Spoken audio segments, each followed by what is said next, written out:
একটু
তুই যাবি নি?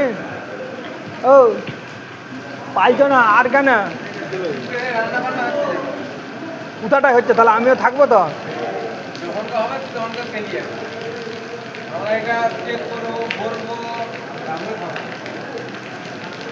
তখনকে আমি একবার নাই দোকান থেকে খেয়ে আসবো, কি হয়েছে তাতে?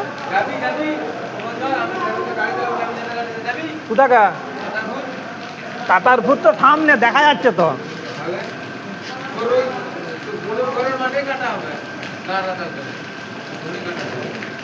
ওখানকে তো গেলাম আলুর সিজনে, 1-2 দিন গেলাম, মানে একটা মালিকে ধরতে গেলাম। হ্যাঁ শীতলা মন্দিরের কাছে তো, হ্যাঁ শীতলা মন্দিরের কাছে তো, শীতলা মন্দিরের পরে যে ঘরটা, হ্যাঁ ঘরটা তুই গেইলি তো মনে হচ্ছে সে আলু সিজনে। ওখানে গিয়ে হচ্ছে চালাচ্ছিলি আলুয়া? কাজ চালাচ্ছিলি? ওই মাঠে আমি গেছিলাম।